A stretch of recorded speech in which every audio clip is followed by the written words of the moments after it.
siapapun yang melakukan tiga perkara itu akan selamat dari siksanya Allah. Wasalasun muhlikatun, dan ada tiga perkara yang akan merusaknya.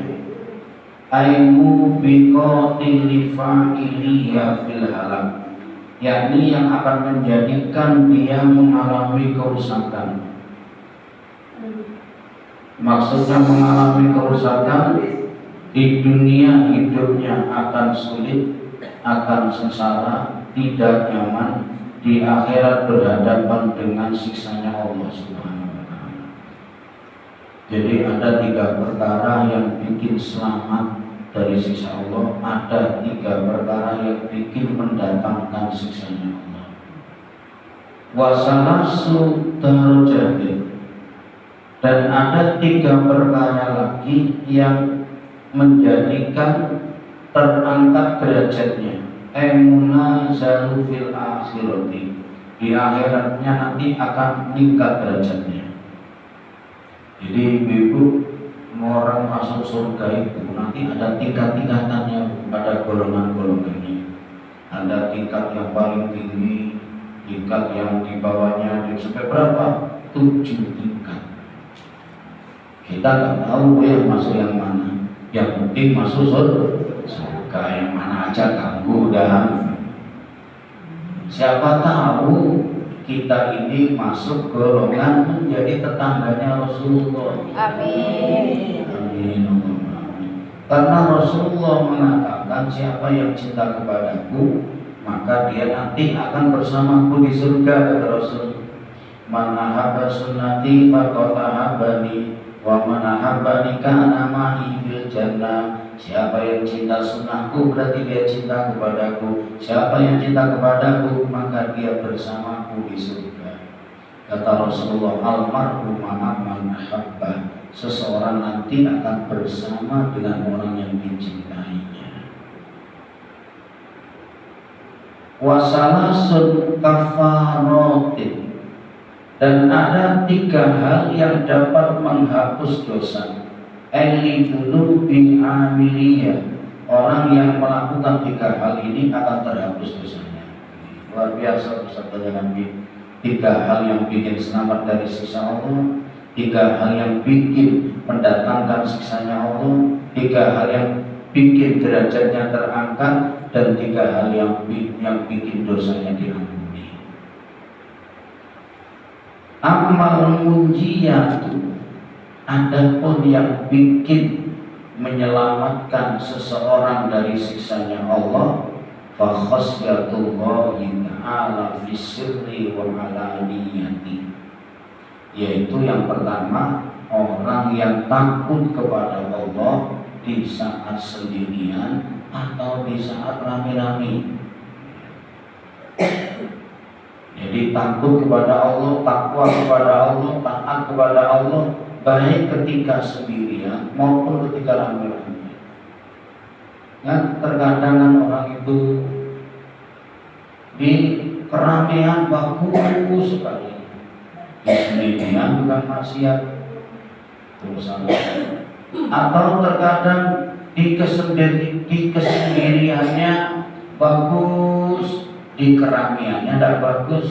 Kalau lagi tidak kumpul-kumpul sama orang, bagus, ibadahnya bagus, zikirnya bagus. Ketemu sama orang, akhirnya ngomongin tetangganya, ngomongin aib tetangganya, aib temennya, ngomong terus.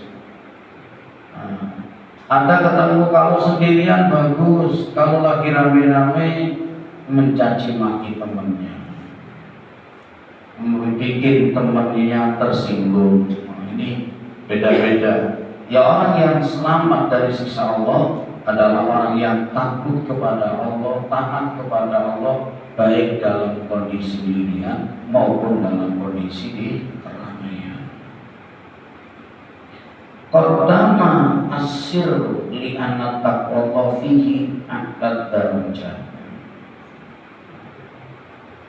Karena sesungguhnya takwa kepada Allah di sini adalah paling tingginya derajat. Ya. Pokoknya paling utamanya derajatnya atau perilaku hambanya adalah ketika hambanya bertakwa kepada Allah Subhanahu wa Ta'ala. Maka diterangkan di dalam beberapa ayat, urutan ayat itu, di dalamnya intinya adalah takwa kepada Allah. Banyak, misalnya diterangkan di dalam Al-Quran surat yang paling depan, Al-Baqarah, Alif Lam Mim, Dzalikal kitabu la raiba fihi, hudal lil muttaqin. Huda lil muttaqin. Al-Quran jadi petunjuk bagi orang-orang yang bertakwa. Bertakwa ini, siapa yang bertakwa ini?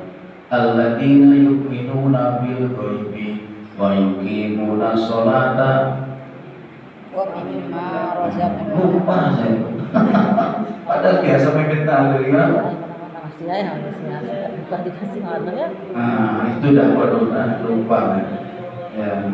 Alladzina yu'minuna bil ghaibi wa yuqimuna sholata wa mimma razaqnahum yunfiqun. Walladzina yu'minuna bima unzila ilaika wa ma unzila min qablik wa bil akhirati hum yuqinun. Ini cirinya orang-orang yang beriman. Jadi orang-orang yang bertakwa itu diciri-cirikan, yang pertama menjaga sholatnya, yang kedua menjaga zakatnya, atau kalau belum wajib zakat menjaga sedekahnya, kemudian mempercayai apa-apa yang dibawa oleh Nabi Muhammad atau nabi-nabi sebelum Nabi Muhammad. Kita wajib percaya kepada Taurat, tapi kita tidak wajib percaya kepada isi Taurat yang sekarang. Kenapa? Karena kita nggak tahu keaslian kitab Taurat. Tapi kita wajib mempercayai bahwa kitab Taurat itu kitabnya Allah.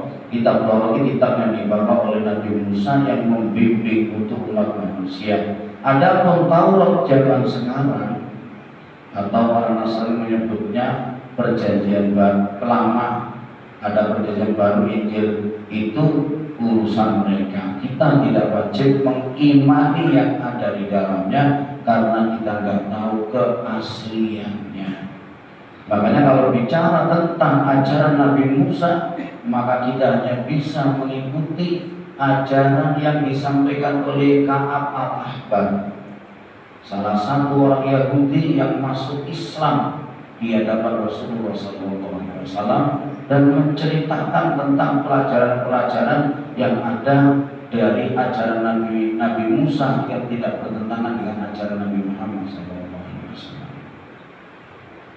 Terus yang terakhir cirinya orang yang bertakwa adalah orang-orang yang iman, percaya adanya hari akhir, adanya pertanyaan mungkar nakir, iman adanya pembagian buku catat amal, ditimbang amal perbuatannya, dihisab amal perbuatannya, mempercayai adanya siratal mustaqim dan lain sebagainya. Itu ciri-cirinya orang-orang yang bertakwa. Yang kedua yang bikin orang selamat adalah wal qasdu fil fakri wal ghina, ay at-tawassutu fil ma'isyati bi Allah yujawiz fiya al-haddu wa ridho bidzalika. Yang ketiga, orang yang akan selamat dari siksanya Allah adalah orang yang ridho dan ikhlas dia hidup dalam posisi apa saja, baik dalam di posisi hidup yang menjadi golongan orang-orang yang kaya ataupun golongan orang-orang yang miskin. Ridho, tetap hidupnya taat kepada Allah. Yang dikasih kekayaan tidak menjadi sombong, yang dijadikan kemiskinan tidak kemudian menjadi marah kepada Allah. Gitu ya. Jadi orang yang tetap berada di dalam jalan yang lurus walaupun dia dalam kondisi kaya ataupun dalam kondisi miskin. Jadi kalau tadi bertakwa kepada Allah, taat kepada Allah di sendirian atau di keramaian. Yang kedua, taat kepada Allah baik dalam kondisi miskin maupun dalam kondisi kaya. Karena kaya miskin sama-sama ujian, Bu, diuji. Yang kaya juga ujian, yang miskin juga ujian. Kenapa? Karena yang kaya nanti juga akan ditanyakan karena kekayaannya. Yang miskin juga ditanyakan karena kemiskinannya, sama-sama ditanya, sama-sama dihisab. Kalau orang miskin tuntutannya cuma gampang, tuntutannya gimana dulu kamu dalam kondisi miskin? Apakah kamu ridho hatimu kepada Allah? Apakah kamu dengan kemiskinan kemudian kamu berbuat kemaksiatan? Kamu mencuri, kamu menipu orang? Seperti itu. Kalau orang yang kaya ditanyakan, kamu dulu punya harta banyak, kamu dapatkan dari mana? Halal dan caranya mendapatkan.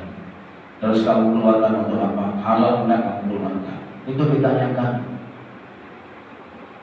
Ini sama-sama ditanyakan, makanya kaya miskin sama-sama ujian. Dan bagi Allah, kaya miskin untuk manusia itu enggak ngaruh sama keputusan Allah. Kenapa? Karena masalah kekayaan duniawi itu di hadapan Allah itu tidak ada artinya sama sekali. Tidak ada harganya sama sekali harta dunia yang ada di kita ini. Nggak ada harganya sama sekali. Tapi kenapa Allah menciptakan harta, menciptakan dunia? Ya, karena Allah ingin dengan dunia itu menjadi alat menuju kepada ridhonya Allah. Kenapa kok nggak ada artinya? Karena katanya Rasulullah, andai kata dunia ini berharga di sisi Allah, pasti Allah tidak akan izinkan orang kafir minum air walaupun setetes. Kalau berharga, tidak akan diizinkan orang-orang kafir menikmati air putih walaupun setetes. Allah kasih semuanya, yang kafir, yang muslim dikasih semua. Kenapa? Karena dunia itu tidak ada artinya di sisi Allah. Tapi kalau surga ada artinya di sisi Allah. Kenapa? Surga itu hadiah untuk orang yang bertakwa, dunia hadiah untuk orang yang lahir. Beda-beda. Dunia ini hadiah untuk orang yang lahir ke muka bumi. Surga hadiah bagi orang yang bertakwa kepada Allah. Makanya Allah tidak izinkan siapapun masuk ke dalam surga selama di dirinya masih ada dosa. Makanya orang-orang Islam yang punya dosa dibersihkan dulu dosanya dengan siksa neraka atau dengan ampunan dari Allah Subhanahu wa taala, kemudian baru bisa masuk ke dalam surga. Kemudian jadi surga itu sangat berharga di sisi Allah, makanya tidak dibagi kepada sembarangan. Disitulah yang dimaksud dengan arti kalimat Bismillahirrahmanirrahim. Ya, Bismillahi dengan menyebut nama Allah, Ar-Rahmani yang maha kasih sayang di dunia dan akhirat, Ar-Rahimi yang maha kasih sayang di akhirat saja. Baterainya habis. Lupa dari baterai.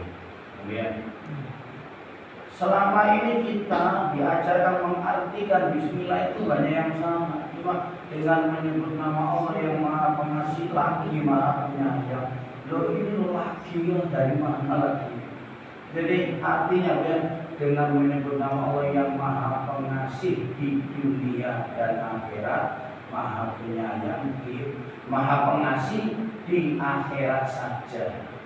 Maksudnya gimana?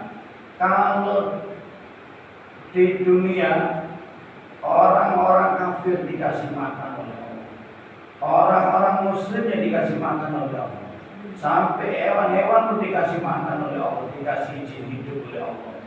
Ini karena Allah memiliki sifat Rahman. Rahman itu tidak tertuju kepada orang yang taat saja, orang yang tidak taat pun ditanggung hidupnya oleh Allah.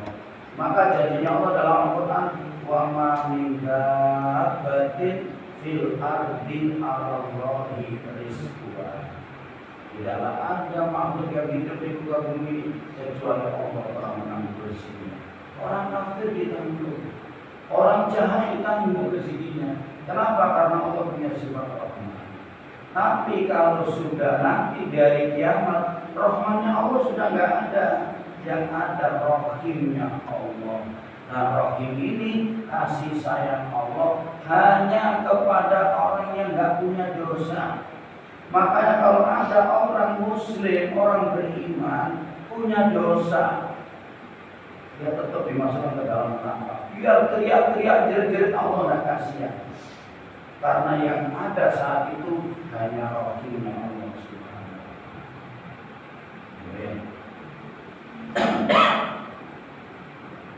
Yang ketiga, wal adlu fir ridha wal ghadabi bi ayyaqdaballah bi ayyaqdabalillahi wa yarda ridha. Yang ketiga, perkara yang dapat menyelamatkan seseorang dari siksanya Allah adalah adil ketika dalam kondisi hatinya ridha atau dalam kondisi hatinya marah. Tetap adil. Misalnya kalau gambaran yang paling enak seorang hakim, ada orang yang datang, kebetulan dia datang minta pengadilan, minta hukum, yang datang ternyata musuhnya. Dulu ini yang datang tetangga saya, ini tukang ganggu saya kalau tidur, saya jengkel sekali. Dia dalam kondisi jengkel, dalam kondisi marah, tapi yang keluar hukum yang tetap hukum yang benar. Lihat dulu ya. Katakan kita kan sama orang itu baik ketika hati kita sudah sama dia. Tapi kalau kita sewot sekali ketemu orang, saat kita ketemu orang yang lagi kita punya masalah, itu berat ya. Gimana boleh suruh senyum sama orang yang lagi nyakitin? Itu berat sekali, insyaallah. Jadi ini yang sering terjadi kepada dunia hukum, atau misalnya sebagai guru, ada seorang anak yang bermasalah menghadap kepada guru minta pengadilan, yang satunya lagi saya lagi masalah sama mak dia, tapi tetap hukumnya sesuai dengan hukum yang benar, tanpa memilah-milah, oh ini yang bermasalah, oh ini saya tidak ada masalah. Tidak boleh seperti itu. Tetap adil, baik dalam kondisi hatinya ridha atau dalam kondisi hatinya marah kepada orang yang diajarnya.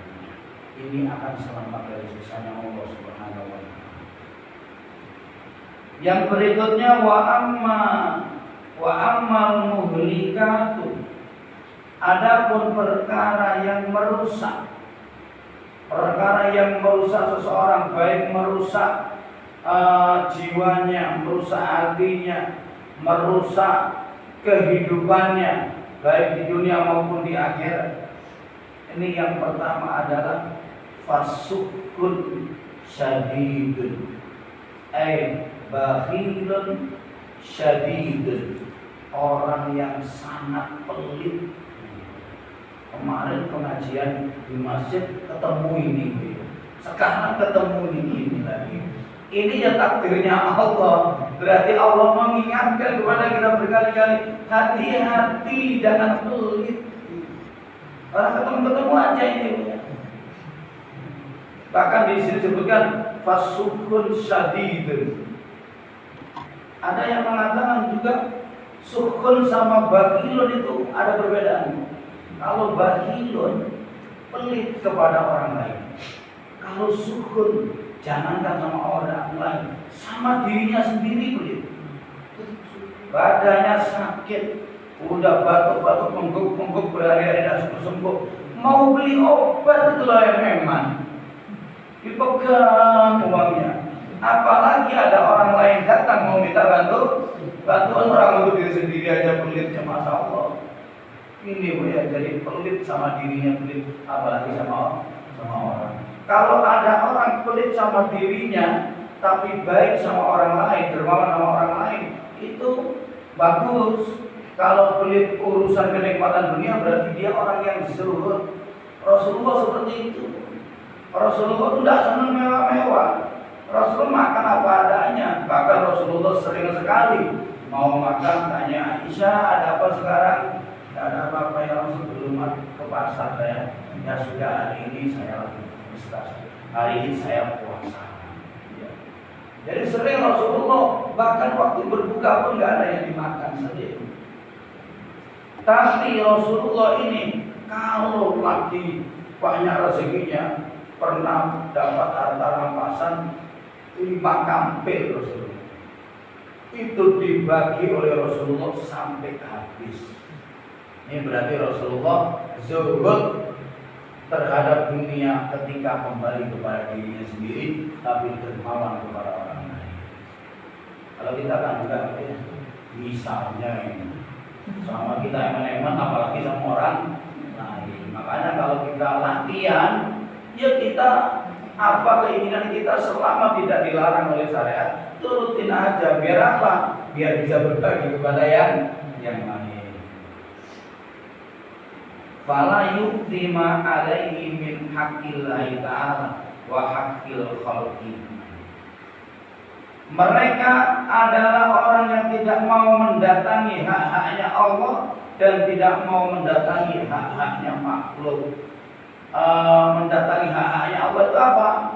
Mendatangi hak-haknya Allah itu dia berkewajiban berzakat, tidak mau zakat. Emang ngumpulin lama-lama suruh zakat.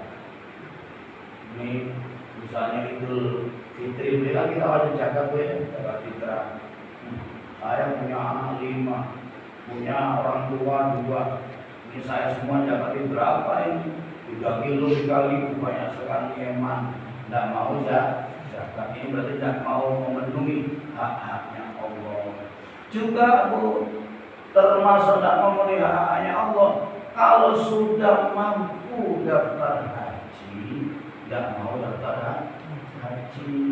Kadang memang banyak sekali masyarakat itu ketika ditanyain haji selalu bilangnya belum mampu, belum cukup, istitoahnya belum nyampe. Padahal ya istitoah haji di Indonesia itu pertama kali asal bisa daftar 25 juta sudah dia harusnya mendapat, kecuali ada kebutuhan yang lebih wajib daripada haji. Misalnya ada sih saya punya 25 juta pakai daftar, tapi ntar lagi anak saya mau daftar kuliah. Jadi daftar kuliah ini juga karena ini wajib. Membiayai anak sekolah juga wajib. Ada sih saya uang sekian, tapi mau pakai buat rumah, orang saya belum punya rumah. Tidak apa-apa mendahulukan rumah. Sampai mendahulukan kendaraan apa-apa, bukan memang kendaraan itu dibutuhkan pakai kerja. Saya tidak bisa nyampe kalau nggak ada mobil ya. Ada uang 50 juta tapi ini mau start pakai beli mobil pickup biar bisa bekerja, tidak apa-apa. Tapi ya, dia sebenarnya tidak butuh mobil, beli mobil tapi ada haji. Ini yang enggak diperlukan. Atau oke lah mobil diperlukan pakai silaturahmi, tapi kemudian nambah lagi mobil keduanya daftar haji belum ini kan? Karena daftar haji itu hukumnya wajib. Perkara nyampe tidak nyampenya haji urusan Allah. Misalnya ibu ada yang sudah umur 85, tua dan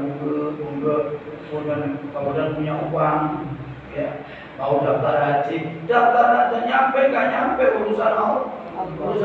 Kakek istri saya punya daftar berangkat haji kalau nggak salah umur 104 nih. 125 berangkat haji. Ya. Beliau termasuk orang kakek istri saya ini di kampungnya nggak begitu dikenal, tapi di luar dikenal. Beliau pernah dapat undangan langsung ke istana zaman presidennya Gus Dur. Umur 125 berangkat. Alhamdulillah informasinya di sana bisa menjalankan kewajiban hajinya. Nyampe di rumah jatuh sakit, tak bisa bicara, langsung meninggal. Berarti kalau meninggalnya dalam keadaan sudah selesai ibadah haji. Izin ngomong dulu ya. Lo untung aja ya.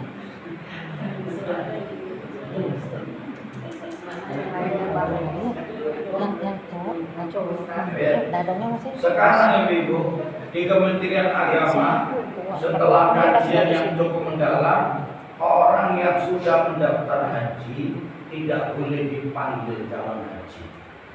Calon jamaah haji nggak boleh, tapi dipanggil jamaah haji. Tidak boleh calon lagi.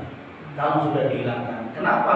Setelah dia membayar, dia sebenarnya sudah menjalankan haji, cuma masih belum berangkat. Maka ketika orang meninggal dunia dalam keadaan penantian haji, maka dia sudah dihukumi sudah haji. Dia sudah tidak dosa lagi meninggalkan rukun Islam yang pertama. Nah sekarang dalam pertemuan apa? Tidak panggil kepada calon jamaah haji, enggak, kepada jamaah haji langsung. Ya. Jadi ini jangan dianggap haji itu ibadahnya orang kaya. Kalau nggak kaya nggak haji, enggak. Memang bayarnya mahal, maka hanya orang kaya yang bisa membayar. Tapi kalau misalnya punya, ingat bahwa haji itu rukun Islam yang kelima.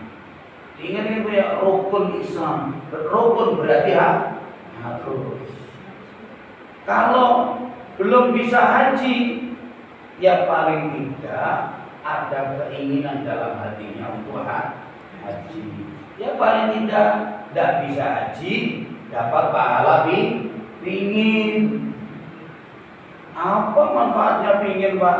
Kata Rasulullah, niatul mu'min khairum min amalihi. Niatnya orang beriman lebih baik daripada amalnya. Maksudnya apa? Orang niat haji sudah dapat pahala walaupun tidak jadi berangkat haji. Beda orang yang haji tidak ada niatan, ini yang malah nggak dapat pahala.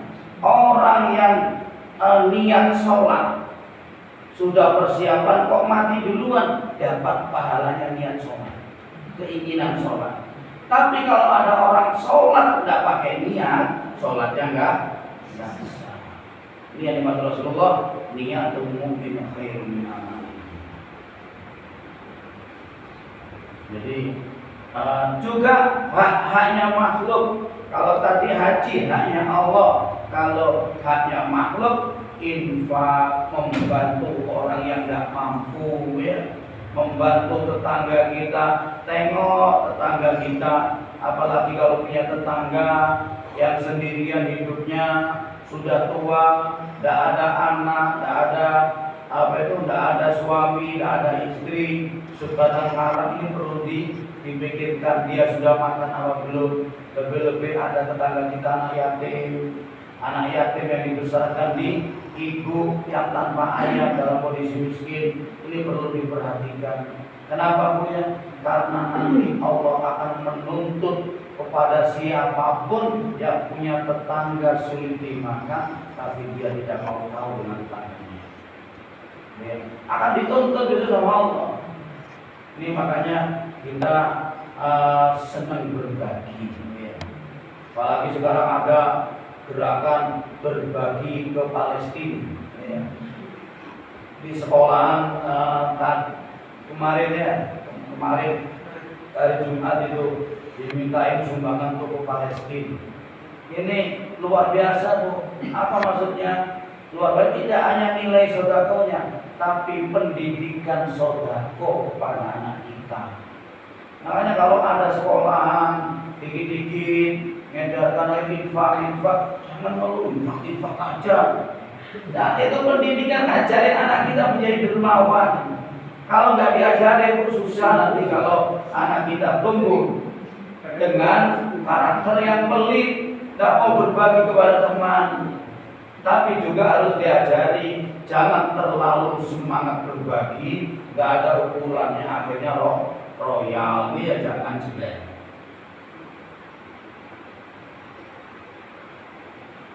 Wa fi riwayatin Fasukul muto ay bailul yatiku al-isan amalokana al-fakru mawjudan fi nafsi bail muto falayakun munikan di anau minasifati al-lazimati nafsi. Ini maksudnya yang dimaksud pelit itu ya pelit ketika dia mampu. Kalau memang tidak mampu, ya tidak dihukumi pelit. Misalnya kita nggak berbagi sama tetangga, nggak berbagi sama teman, nggak dosa kalau kita nggak orang mampu. Kalau kita orang mampu, baru itu kita dihukumi dosa.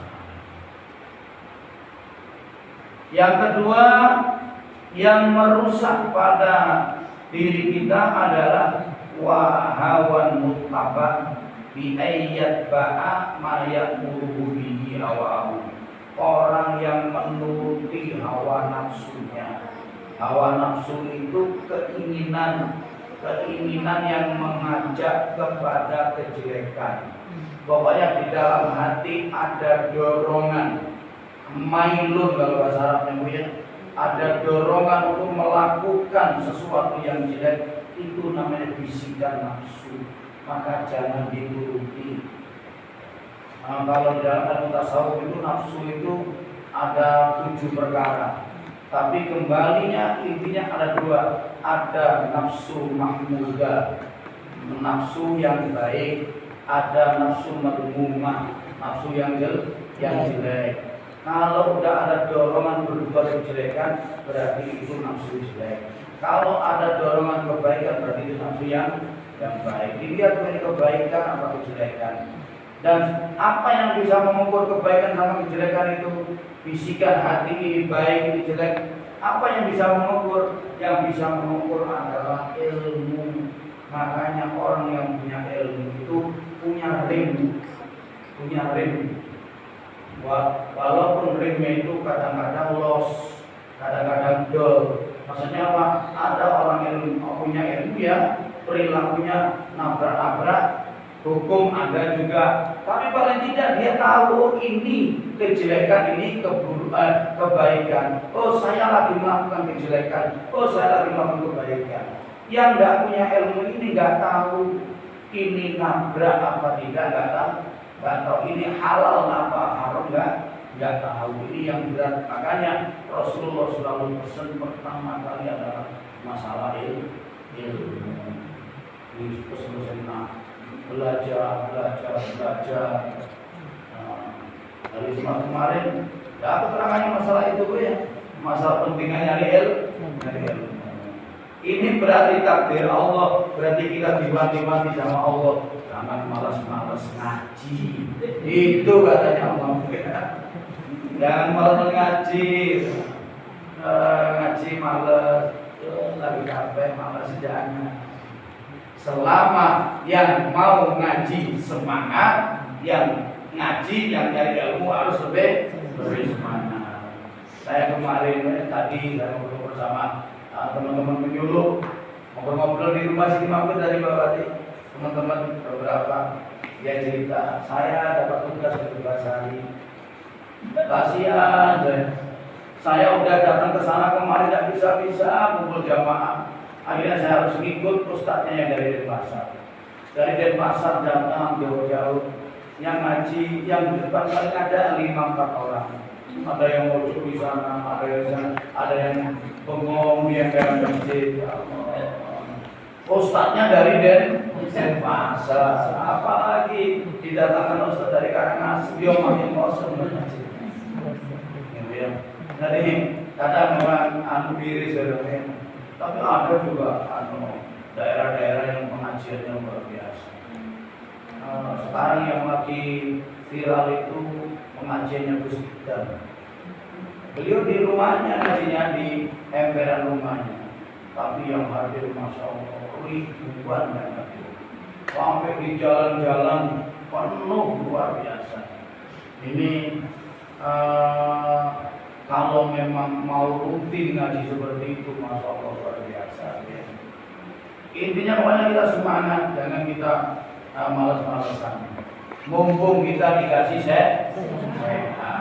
Kalau udah nggak dikasih sehat, gimana saudara-saudara kita yang sekarang sakit, Oh, ingin saya ke pengajian, kaki sudah nggak kuat jalan. Nah, kita yang masih kuat jalan, kita semangat.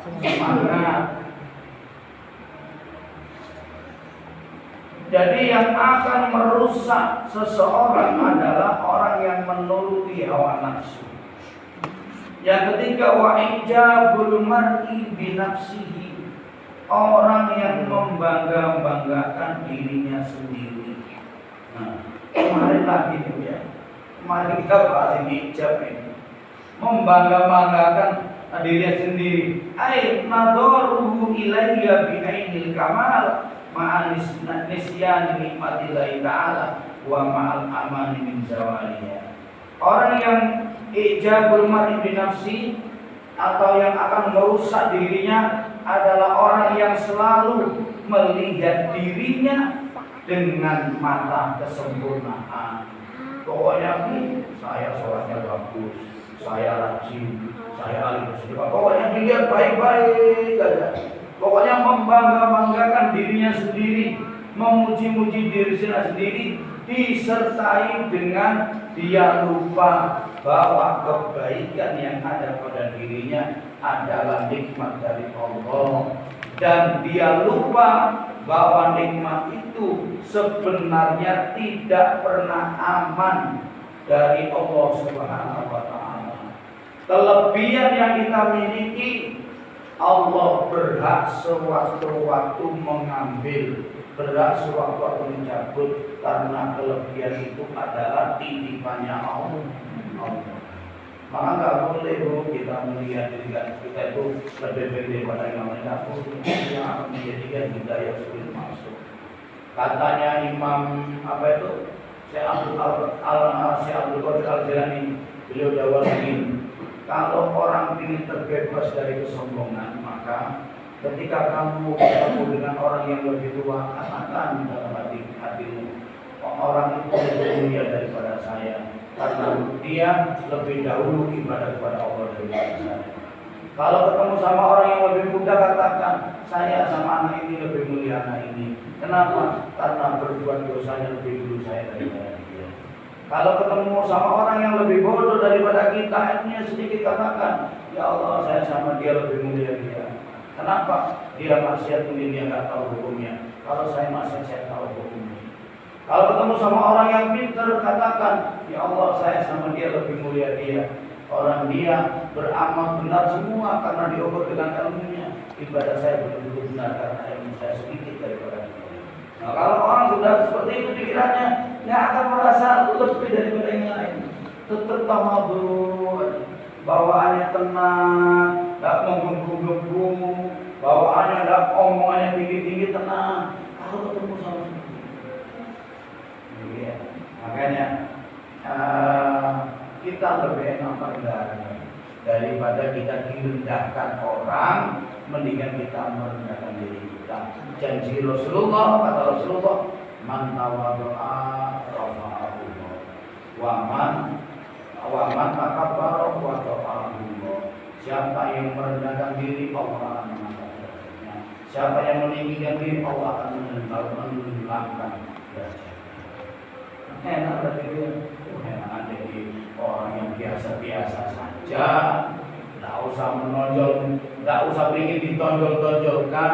Kalau memang kita sudah menonjol, dia akan menonjol sendiri, ya. Tidak usah ditonjol-tonjolkan. Sama dengan penyakit yang kalau orang Jawa bilang bonongan, ya, muncul bonongan. Kalau sudah keluar bonong, nggak usah dilihat orang, ya. Nggak usah bonong, di bonong saya, nggak lihat. Dan kalau sudah memang bonongan, tidak usah diceritakan orang itu dia bonongan itu. Kalau memang kita punya ilmu, tidak usah cerita-cerita ilmunya tinggi. Orang akan tahu dia itu ilmunya tinggi. Kalau memang kita nggak punya ilmu, biar diceritakan sama orang tentang kealiman kita, tetap aja orang nggak percaya. Kalau ada orang percaya, orang itu ketipu. Alhamdulillah, ibu-ibu dalam banyak dirahmati Allah, untuk masalah derajat sama pengampunan dosa mudah-mudahan bisa kita lanjutkan di depan. Dalam pengajian kita malam ini kita dapat ilmu yang bermanfaat. Kita bersyukur ridho kepada kita. Amin. Al-Fatihah.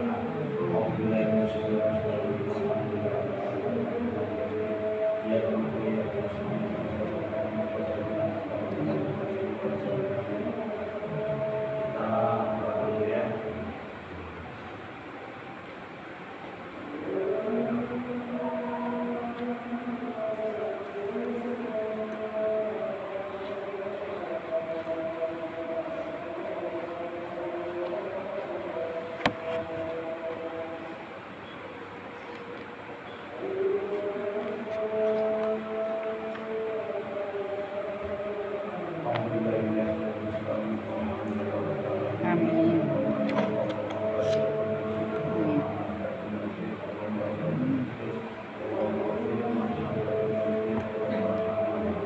Amin. Amin. Amin.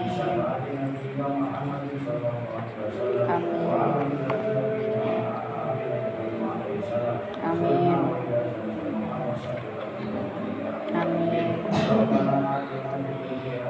Amin.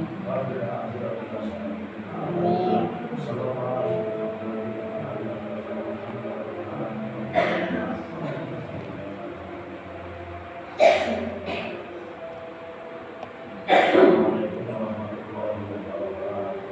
Waalaikumsalam.